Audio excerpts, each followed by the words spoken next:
Hey guys, my name's Ethan. Welcome to my new series. I know this might seem sudden, but I'm making video series now since, I'm not gonna lie, I want to branch out from making gameplay videos since they're not really a good way to keep an engaged audience over a long period of time. Even though I do something different in the form of custom stages, I guess, but anyways, this is my new series. It's just gonna be going over the history of airlines. I got the idea from Expo Aviation, shout out him. But I'm not going to be limited to airlines that are grounded. I'm going to include active airlines that did have a turbulent history. So if you have any suggestions, I'm down to do them. Or if you have any critiques, I'm willing to listen to them, since obviously I'm trying to get better at making content, and I'm not going to lie, I'm using a free fucking program to edit these videos. I'm recording this audio on my damn phone since I don't have a mic, so it's all good though. Let's get into it though. This is the history of Skymark Airlines of Japan. Before we get into the history of Skymark, there's some history about the Japanese aviation industry as a whole that you must know. The Japanese aviation industry was heavily regulated by the Japanese government. These regulations enforced prices, the routes in which airlines could operate, and which carriers were granted air transport licenses. These regulations were created in 1953 when the Japanese aviation industry was allowed to resume after the conclusion of World War II. This coincided with the start of operations for Japan Airlines, which was not only the flag carrier of Japan, but it was solely government-owned at the time. This is why the initial regulations would become to be known as the Japan Airlines Company Act. The goal of these regulations were not only to help the Japanese economy recover from the destruction of World War II, but also to grow it. This created the framework for a sustainable air transport market in Japan. Because Japan Airlines was a government-owned company, it only made sense for them to be given the best routes, as well as be given the optimal conditions to grow. They were given top priority for new routes, but there were other airlines in the mix, such as All Nippon Airways and Toei Airways, which started around the same time as Japan Airlines, but they didn't have the same government backing as Japan Airlines. They were mostly regulated to being domestic carriers, but that would soon change. In 1972, the 4547 policy would be revised. The 4547 policy was initially set by the Japanese government to split the routing between the three main carriers, with Japan Airlines getting 47%, ANA and Toei Domestic getting 45%, and other small carriers getting the rest. It would be revised by the Ministry of Air Transport, which allowed for Toei Domestic and All Nippon Airways to have the same routing as Japan Airlines domestically, and they would not need to apply for route licensing from the Japanese Ministry of Transport anymore domestically. However, the international licensing would remain in place, with Japan Airlines still having a practical monopoly over international traffic. By 1980, not only had Japan's economy recovered to pre-World War II levels, but it had grown immensely. This led to a massive growth in the aviation sector, and in turn, a massive demand for air travel. In 1985, under the demand from independent carriers, the 4547 policy would be fully abolished by the Japanese cabinet. Fast forward to 1994, the last regulations regarding airfare pricing would be dropped. Initially, these regulations prevented airlines from setting prices 25% below the initial value, I would think. I don't know how they determined the value of airfares, but these would be dropped, opening the door for low-cost carriers such as Skynet Asia, Airdo, and today's topic, Skymark Airlines. I'm pretty sure I don't need to explain what a low-cost carrier is, but I will do it anyways. But basically, it's just an airline that offers you the lowest amount possible on an airfare, but you get nothing with your fare. That's really it.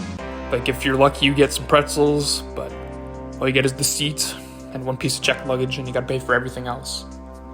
Obviously, the goal is to cut as much money as possible, so pack as much seats in, lowest turnaround time possible, lowest amount of fees for ground handling and all that stuff. Skymark would be founded on November 12, 1996 by the HIS Travel Company. HIS, which is headquartered in Tokyo, is Japan's second largest tour company, which offers vacation packages all over the world. With the deregulation of the Japanese aviation industry, HIS saw an opportunity to further grow not only their international presence, but their domestic presence as well. Takeshi Aide, the former head of operations for British Airways in Japan, would be appointed as CEO at this time. The initial plan was to have the airline based at Osaka Itami Airport, with a planned launch date for the start of 1998, using a fleet of Boeing 767-300ERs leased from ILFC. Itami Airport was the perfect location to start Skymark, considering that Osaka is Japan's second largest city, and Itami Airport is a centrally located airport with easy access to the heart of Osaka. Since Osaka Itami Airport is a hub for ANA as well, ANA would agree to do the maintenance on behalf of Skymark. With all these agreements in place, it seemed like Skymark would start their operations ahead of schedule. However, the timing couldn't be worse.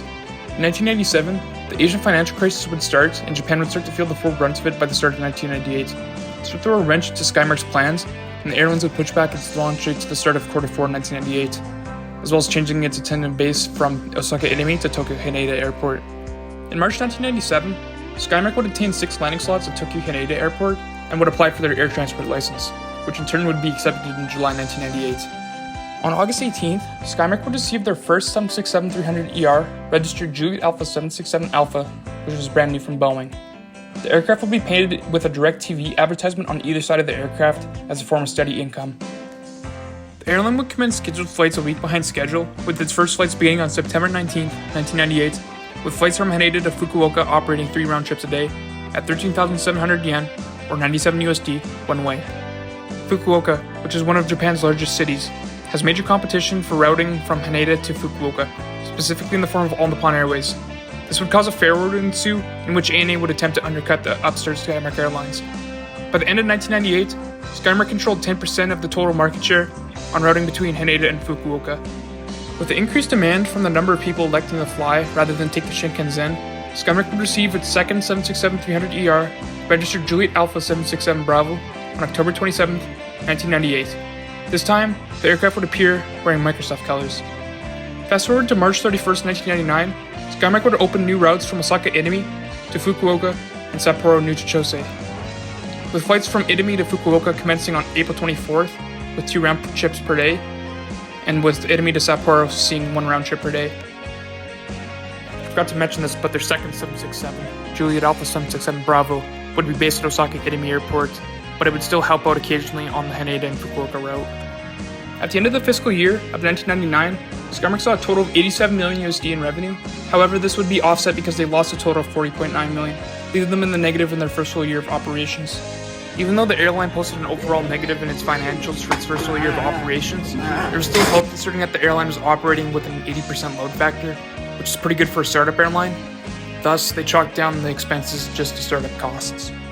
On January 5th, 2000, Skymark would announce their intentions to start a dedicated charter business, with flights scheduled to start by the end of 2002. With this new announcement, Skymark would announce that they would be hosting an initial public offering on the Tokyo Stock Exchange, selling a total of 3 million shares and amassing a total of 54 million USD for the company.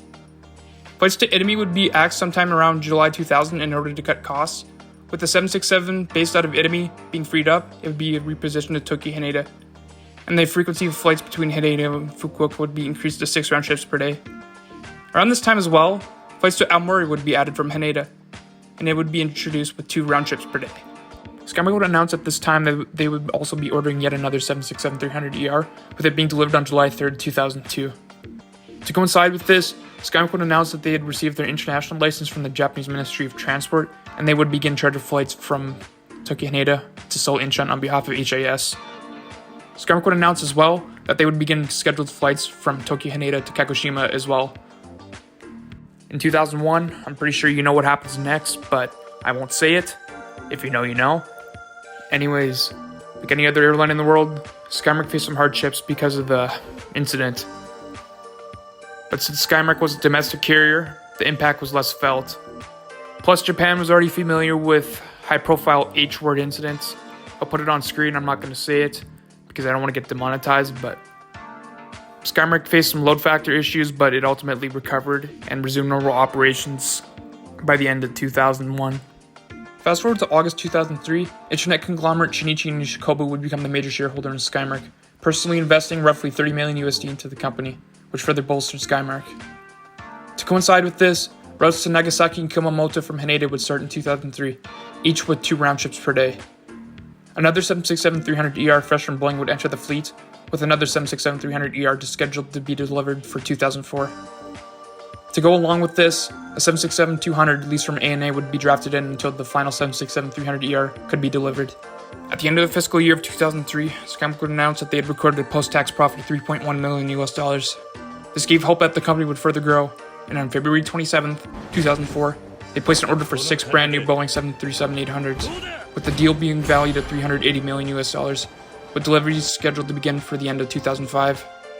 Another 767-300ER, this time brought in from Royal Brunei Airways, would be leased, with the 767-200 lease from ANA being withdrawn.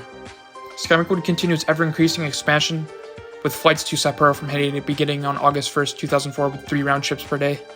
In February 2005, Skymark would receive its final 767-300ER, registered Juliet Alpha 767 Foxtrot. This aircraft was leased from General Electric Capital Aviation Services, but the aircraft had originally started life with Asiana Airlines in 2001. But it would be phased out of their fleet pretty soon, and the aircraft was only 4 years old entering Skymark's fleet. The 767 would appear with Skymark's new livery, setting the tone for the future. All future aircraft would be painted in this livery, and the current 767s would eventually be repainted. 2005 is a relatively quiet year for Skymark, the main notable event being the introduction of their first 737-800 in December.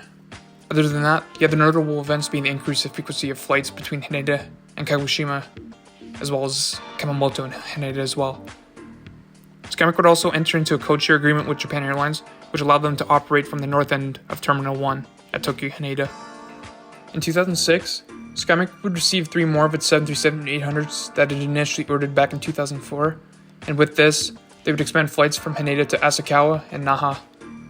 Skymark would also order another batch of 4 737-800s during this time as well. However, the price of jet fuel would increase, which saw Skymark's profitability cut, seeing them make small losses from 2004 until 2007. With the remainder of its 737-800s being delivered, 2007 would see Skymark withdraw its first 767-300ER, with the aircraft being returned to its leaser.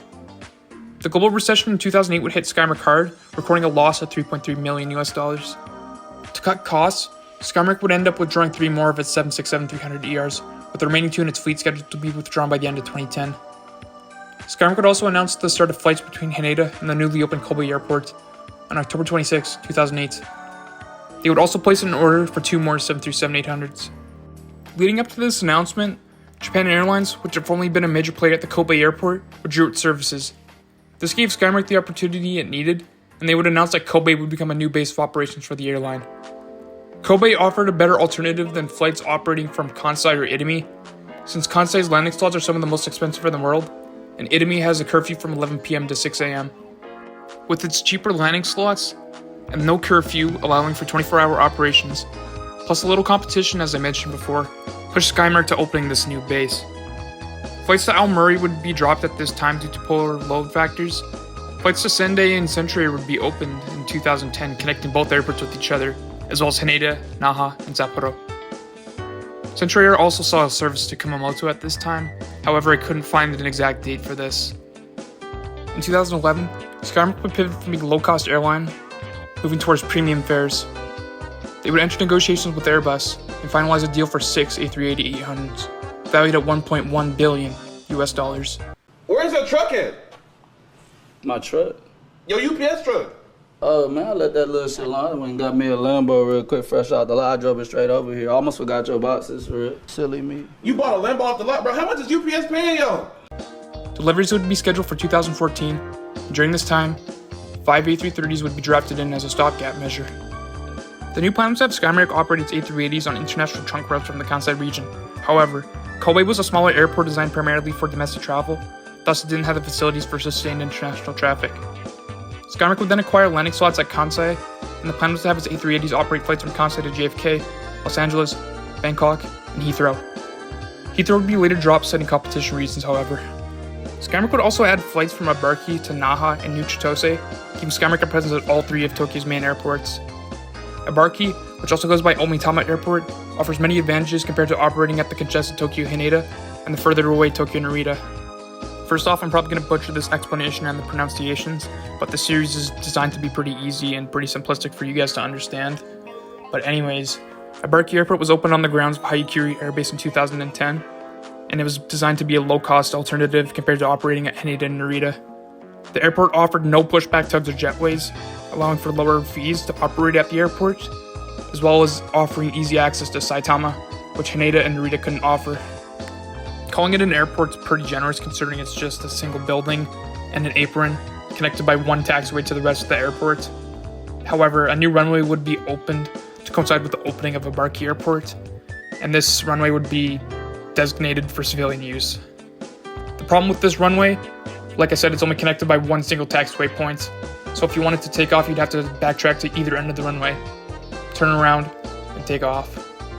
This limited operations at Abarki Airport, but it was cheap, as I said, so Skymark and Asiana would be the first two carriers to start operating from Abarki. However, Asiana would later drop its services, but in place of Asiana, more primarily low-cost carriers would begin picking up services to Abarki. This airport was very attractive to the low-cost carriers since, as I mentioned, no pushback tugs or jetways, and they offered for quicker turnaround times. Skymark would eventually start to feel at home at Abarki, and they would become a base for them in the future. I forgot to mention this before, but you already knew from the previous segment anyway, since I mentioned that they would operate services to all three of Tokyo's main airports. Anyways, Skymark would pick up flights from Narita to Fukuoka at this time, closing 2011 out. 2014 would start off with Skymark continuing to see positive growth, with Abarki becoming a full-fledged base. The A380 order would, however, start to become a big problem for them, to put it lightly. Because of the A380 order, Skymark would see losses of $375 million in 2014 and 2015. This would end up with Airbus suing them in December 2014, seeking over $400 million in damages. Because of this, their A380 orders would be terminated, and ANA and Emirates would pick up their orders. With these proceedings happening, the A330s would be returned to Airbus as collateral for the amount they owed on the A380s. Flights to Tokushima, Amami, and Ishigaki would be added as well at this time. However, I can't find where specifically from. These proceedings would ultimately lead to Skymark entering civil rehabilitation on January 27, 2015. Civil rehabilitation is basically a form of Chapter 11 bankruptcy, where creditors can't take any assets from the company, which allows them to restructure. However, they must provide a plan to their investors and major shareholders, and basically the Japanese government would oversee this.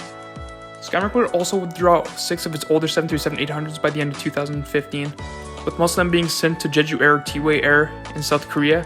However, one would end up in Scandinavia with Premier Air. Obviously, the main goal of these proceedings was to reduce Skymark's costs and return to profitability. So the most straightforward answer would be to cut routes, since they already reduced their aircraft fleet size. Amami, Tokushima, and Ishigaki would be dropped, with Asakawa being dropped later on. Shinichi Nishikobu would sell his shares to a Japanese brokerage group, which injected funds into the company, allowing them to operate during the bankruptcy proceedings. The landing slots at Kansai would be sold as well to coincide with the routes ending, and they would actually exit from civil rehabilitation over a year later, in March 2016. They would operate solely 737-800s, and they would have its core network intact.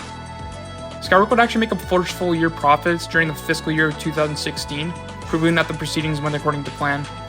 On September 24th, 2018, Skymark would enter into a partnership with the B1 League, which is a professional basketball league in Japan.